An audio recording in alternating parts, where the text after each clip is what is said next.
All right, guys, we have a special guest today. We have Catherine Cumming, who is an MP in Parliament here. This Victorian MP is paying her teenage children and friends to be her staff. It's been revealed an influential state MP is employing her two children in her electoral office. Independent Upper House MP Catherine Cumming has hired her 19-year-old son and her 18-year-old daughter, who is still at school. She also employs her niece, a long-term friend, and her friend's 21-year-old son.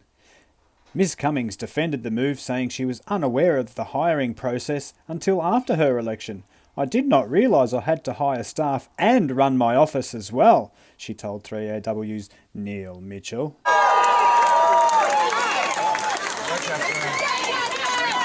Is it good morning or good afternoon? Good afternoon, everyone.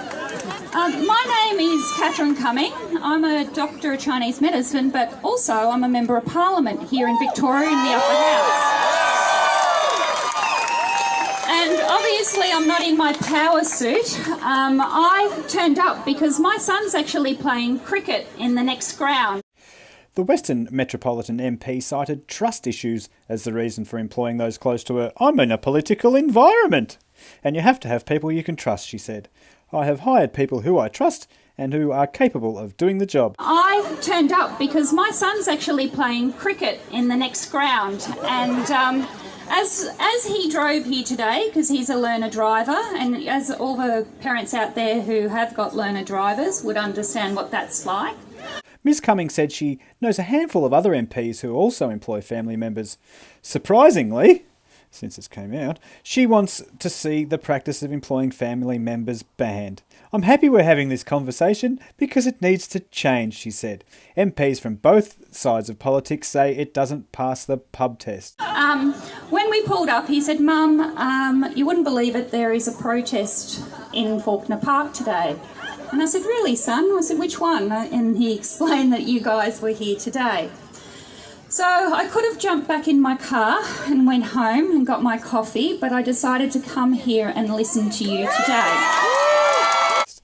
Ms Cummings has proved a controversial figure since her election. She was elected as a member of Darren Hinch's Justice Party.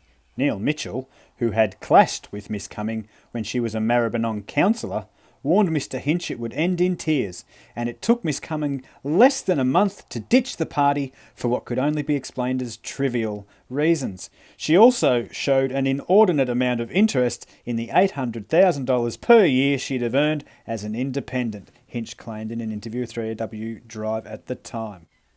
Catherine Cumming, Victorian State MP. So I could have jumped back in my car and went home and got my coffee, but I decided to come here and listen to you today. Patronising. If someone is patronising, they speak or behave towards you in a way that seems friendly, but which shows that they think they are superior to you. So I could have jumped back in my car and went home and got my coffee, but I decided to come here and listen to you today. And putting it quite simply, I am pro-vaccine, but I'm also pro-medical consent. Now, we have a little situation here that we, as everyone here, and we all agree that... Ooh, you suddenly started to get a little bit stuttery and starting to sound a little bit nervous there, Catherine Cumming. You're not about to say something stupid, are you? Now, we have a little situation here that we, as everyone here, and we all agree that protesting and being peaceful is the most important thing that we can actually do. And then one of the other most important things for us to do, so we're not seen by the others. Now, the reason for Catherine Cummings' sudden, obvious and apparent nervousness as she desperately scrambles to keep this crowd on side by using terms such as us, we, and the others, the undefined others, as any good $800,000 a year parliamentary state politician would, is about to become evident to everybody. Could I ask you all, please, to actually start to social distance? And she's blown it. Please, no, please, no. Wait, no,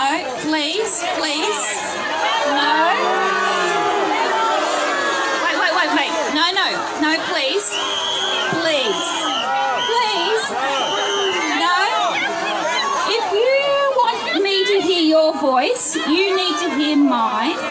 Condescending, showing or characterised by a patronising or superior attitude towards others. If you want me to hear your voice, you need to hear mine. Spoken like a true $800,000 a year state parliament politician. And in all respect, we all understand. We all understand.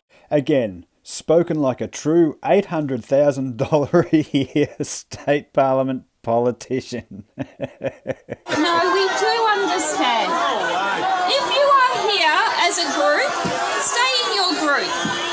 Yes?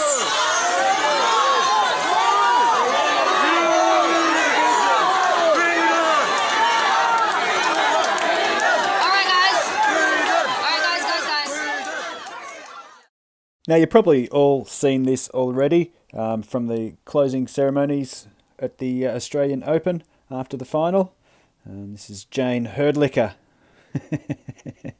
Herdlicker.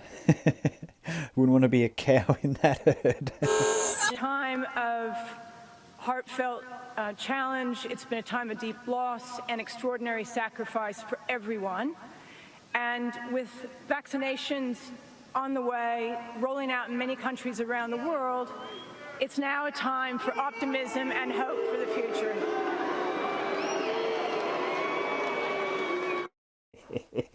And this is what the Deputy Prime Minister of Australia had to say about it. I think it was rather disgusting behaviour. I don't like booing at any event, and certainly any sporting event, but Jane Herdlicker, of course, her involvement with Tennis Australia, making that speech last night, mentioned vaccines and got booed. Well, that's un-Australian. I'm sorry, that is just un-Australian. Un-Australian. Now, those snippets came from Sky News Australia, the sellout Sky News Australia, here on YouTube. But I think that this commenter underneath this video nailed it. Booing politicians and coercive jabination programs, I'm sorry, that is Australian. That is very Australian.